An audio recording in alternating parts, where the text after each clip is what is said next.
Hi, my name is Sean Hamada, special correspondent for ABC News covering legalization of drugs. Today I'm here in Portugal with my friend Andres. Andres, can you tell us a little bit about yourself?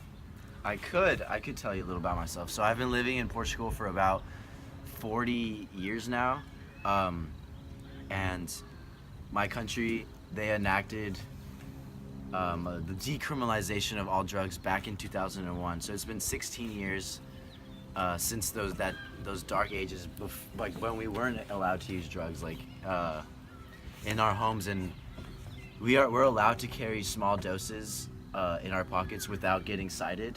Okay. Um, and you would think that because decriminalization is different from legalization, meaning that if we're found with a certain dosage over each drug has a certain amount of dosage that would be considered illegal. So if we carry underneath that dosage, we're cited with a comparison of a parking ticket. So they're not fully legalized, but still it's lowered the crime rates throughout the entire country, and Portugal leads the world in the lowest HIV cases consistently for the past 16 years. We started around 80 a year. I think now we're down to about 16. And now drug-induced deaths in our country, it's around, I think it's 3 per million, whereas here in the United States it's about 14,000 Wow. suicide, opioid overdoses, prescription opioid overdoses.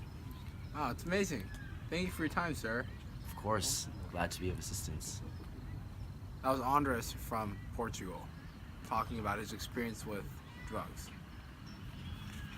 Hi, my name is Sean Hamada with ABC News, investigating why we should legalize drugs. Chuck, when the war on drugs has cost over $36 billion a year and over $1 trillion since its inception, how can you justify it when drug rates have actually gone up amongst Americans? Well, Sean, you're looking at the wrong thing here. The population has gone up, so obviously the recreational drug use is going to go up. So the right thing to look at over here is the cartels, cartels and things that have stopped. Microphone ready? Yeah, it is. All right, thanks. Chuck, you brought up drug cartels. Yeah. But the facts suggest that drug cartels have actually gone up since the criminalization of drugs. And the war on drugs has in fact been racist towards people of color. How can you defend that? You know, I see no credibility in your question. All right. I just don't understand what you're trying to do here. Well, I'm trying to ask you questions about what you're doing. No, you're trying to point down the DEA, making them seem like an awful source of authority. Well, the evidence.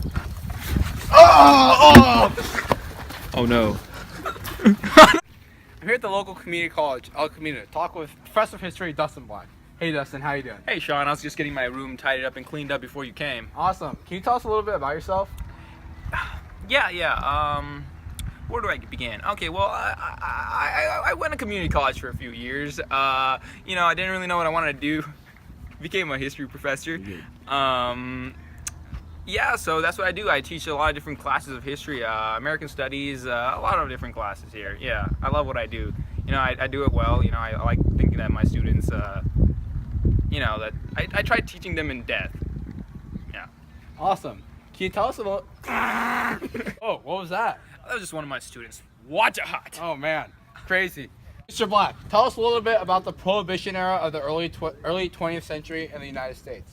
It's actually professor, but Sorry I'll let it about slide. So the Prohibition Act has been done, and it's been done poorly.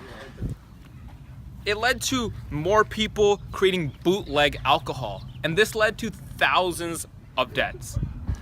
And there's a fine line between prohibition and legalization, and we have to draw those lines. Prohibition, you're just kind of removing it from people to do it, and this causes people to want to go out there and create bootleg alcohol. But legalization gives the option to the person to consume it at their own risk. Yeah. So during the Prohibition era, people like Al Capone, they created these gangs, and they got people innocent people's lives at stake here by getting thousands of people killed. And you know, it's always great to create a connection. You know, connections are always great, and we can see how today with the drugs, these big cartels are getting all these innocent people involved from the DEA and the cartels, like I said, and all these people are getting killed, and it's a problem today. And because the United States is the biggest consumer of narcotics, we fund the war on drugs, and us legalizing. Sorry, just need to stretch out a little. Us legalizing drugs would cause us to give less money to these businesses, you know, and this would destroy their industry. Well, maybe not destroy, but bring it down a little bit. And you guys can see by looking up on your web-enabled mobile devices that what I've said here today is quite credible. Wow. Thank you, Mr. Black. Yeah. Dustin Black from We're with Colorado Governor John Hickenlooper. He wanted to stay elevated, so he didn't want to come down. Governor, tell us what Colorado decided to do in 2012. Well, in 2012, we made the decision by popular demand to legalize marijuana in the state. Governor, how is this decision fared amongst your constituents? What kind of effects have you seen? Well, to be honest, we've seen a lot of benefits. We've seen a lot of movement towards the sale of marijuana by our legal suppliers rather than black market sources, which is also, you know, we've been able to tax this sale because it's legal, and that's given us a 2.3 billion tax revenue last year in 2015. Wow. What has your state decided to do with these new funds? Well, with these new funds, we're able to fund programs that we weren't able to put as much money into as we were before the legalization. So things like education has been a huge thing.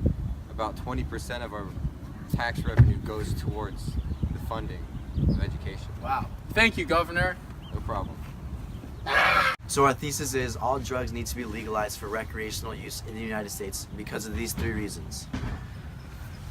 The first being that it's already been proven to work in a country like Portugal. The second reason being that banned substances lead to more violence worldwide. And the third reason being that it creates more tax revenue here in the United States.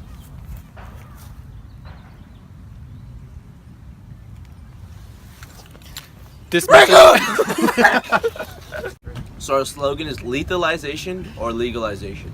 And what this means is that if we don't legalize the use of drugs in America, it's going to be lethal for our country. Like Andres said, in Portugal, the banning of substances has proven to work really well for them. Banned substances also brings more violence along with it. And third, we have more tax revenue if we unban the substances. Why is the tax revenue like